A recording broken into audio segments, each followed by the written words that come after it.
The United Nations Security Council is set to vote within the hour on a U.S. drafted resolution backing President Trump's Gaza peace plan and authorizing an international stabilization force. The proposal would also create a peace board to oversee Gaza's transition. Israel, though, has made very clear it will not accept any arrangement that leaves Hamas armed and in power in any part of Gaza. Joining me now is Washington Stand reporter Casey Harper, who has been following today's main stories. Casey, what's expected from this resolution and how likely is it to pass? Well, thanks, Tony. So the UN Security Council resolution is backed by the U.S. and it aims to stabilize Gaza after 2 years of brutal war between Israel and Hamas. And as you said, this is part of President Trump's 20-point peace plan, which includes a stabilization force and a plan to rebuild Gaza and reform Palestinian institutions. Now, the resolution is backed by key Arab states, including Qatar, Egypt, the UAE, Saudi Arabia, Jordan, as well as Turkey, Indonesia, and Pakistan. Though only the U.S. and Pakistan sit on the council, and Pakistan has no veto, but it's quite the cast of characters there. Now, at the same time, Prime Minister Benjamin Netanyahu has said Israel remains firmly opposed to a Palestinian state for obvious reasons. They're pushing back after some cabinet ministers warned that the U.S. plan could open the door to creating that very Palestinian state. Now, Israeli Foreign Minister Gideon Sa'ar said that a Palestinian state would be a Hamas terror state. There is a new obsession in the world and mainly in Europe.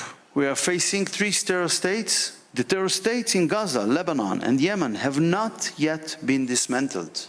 But some people are quick to suggest that we will establish a Palestinian terror state in the heart of our tiny homeland.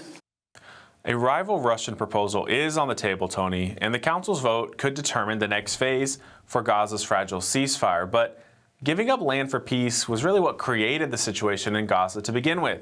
So I think it's unlikely that Israel is going to budge on their position. Well, I would also add, Casey, that various U.S. administrations that have advocated this idea of land for peace have all failed. So it'll be interesting to see what happens of today's Security Council vote. Well, speaking of the Middle East, Casey, tomorrow the Saudi Crown Prince Mohammed bin Salman meets President Trump at the White House. What's on the agenda for the Crown Prince? That's right, Tony. This is an important meeting, and military cooperation is on the agenda. President Trump said he's actually considering a major deal to sell F-35 stealth fighter jets to Saudi Arabia. I'm looking at that. They've asked me to look at it. They want to buy a lot of 35, but they want to buy actually more than that fighter jets. Trump also said he hopes Saudi Arabia will eventually join the Abraham Accords, though the Arab nation has held off so far. Israel naturally is watching closely. Their national security minister said earlier today that Israel must maintain air superiority. And Israeli officials want any sale to Saudi Arabia formally normalizing relationships with Israel as part of that deal.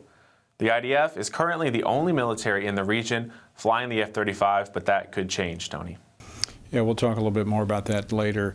Casey, also Congress is set to vote, the House is set to vote this week on releasing the Epstein files based on this discharge petition. What's the latest there? Yeah, Tony, I saw your column that this storm's not going to blow over, and you were right about that. It's more of a hurricane. And President Trump is now urging Republicans in Congress to release the files related to Jeffrey Epstein.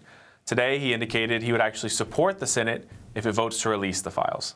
I would give them everything. Sure, I would. Let the Senate look at it. Let anybody look at it.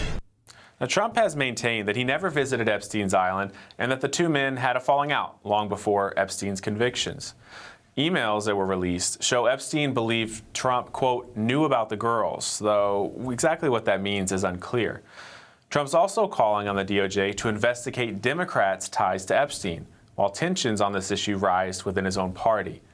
Democrats say more than 40 House Republicans could vote to release the files, but they would still need Senate approval. And Majority Leader John Thune said he won't bring it to a vote. Meanwhile, President Trump called on the DOJ to investigate potential links involving public figures from the Democratic Party, such as Bill Clinton, Tony. Well, as I said, it is not going to blow over until they deal with it. All right. Thanks so much, Casey. Always great to see what you're tracking.